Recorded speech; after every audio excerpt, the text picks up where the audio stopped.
Hola, mi nombre es Clara Geraldine Velázquez Jiménez, soy estudiante de la Escuela Normal Miguel F. Martínez en la licenciatura en Educación Primaria, quinto F. Quiero darles una cordial bienvenida a este su podcast favorito, Voces con Equidad. Durante mis prácticas profesionales tuve la oportunidad de ir a hacer observaciones en la Escuela Primaria Arturo de la Garza González, turno matutino, con el grupo de segundo C, ubicada en el municipio de Juárez, Nuevo León. Toda esta experiencia me llevó a realizar este análisis que vamos a ir pronto a él. El propósito de estas observaciones y este análisis fue identificar los diferentes roles de género que existen en todo el ámbito escolar y también identificar si los docentes promueven o limitan esta igualdad entre niñas y niños.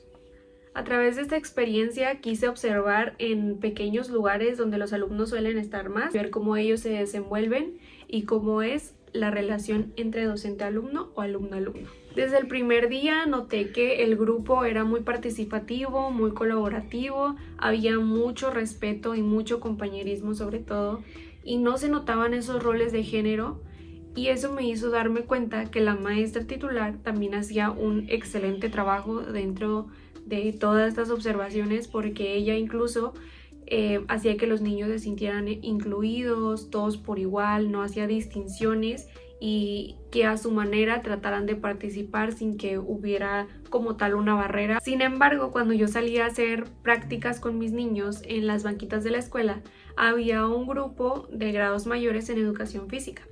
Y pues simplemente se les asignó a los niños jugar fútbol y a las niñas jugar con aros y cuerdas. Desde ahí fue como que una alertita roja de que pues no se estaba aplicando la inclusión como tal, y también se notó muchísimo más la distinción porque los niños estaban en un espacio y las niñas en otro. O sea, no había como tal ese momento en donde los niños convivieran y realmente se notara, ¿no?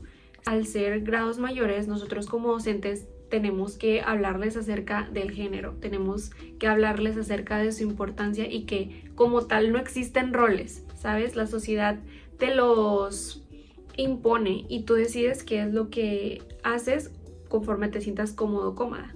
Pues ese contraste, porque al yo tener un salón en donde todos eran muy participativos, eran muy colaborativos, niños y niñas muy unidos, y salir a ver pues como que este otro mundo sí fue impactante, ¿no? A cierta manera. También tuve la oportunidad de observar una reunión muy express con muy pocos padres de familia, pero mayormente quienes iban o mayormente quienes se involucran en la educación de sus hijos son las mamás. Por lo regular los papás están trabajando o simplemente no son tan presentes, ya sea en la vida del alumno o en el ámbito educativo.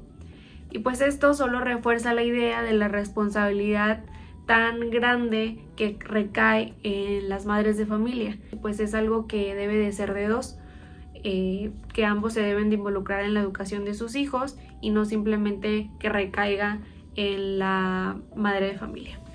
Incluso entre docentes existe esta empatía, este favoritismo, la confianza entre alumnos de nuestro mismo género, y probablemente no se hace con una mala intención, sino que ya socialmente eso se tiene arraigado.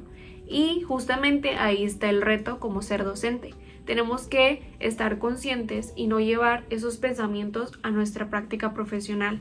Autores como Pierre Bourdieu señala que la escuela puede generar patrones culturales sin darse cuenta, y creo que nosotros como maestras y maestros debemos transformar ese papel. Debemos de crear una escuela en donde los alumnos se sientan cómodos sin importar el qué, hacer una escuela más equitativa, justa y sobre todo inclusiva.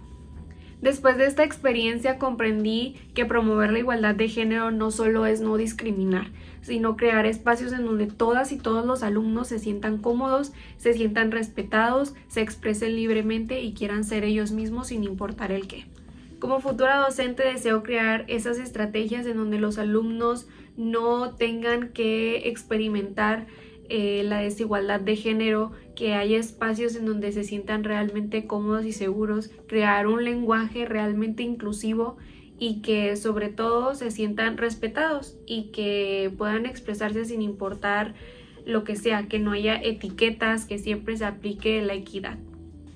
Promover la igualdad de género es un trabajo diario y comienza por nosotros mismos. Si cada docente pone su granito de arena, podemos promover y podemos crear una sociedad muchísimo más justa, empática y libre de estereotipos. Gracias a todos y a todas por escuchar su podcast favorito. Yo soy Clara Geraldine Velázquez Jiménez y espero vuelvan pronto.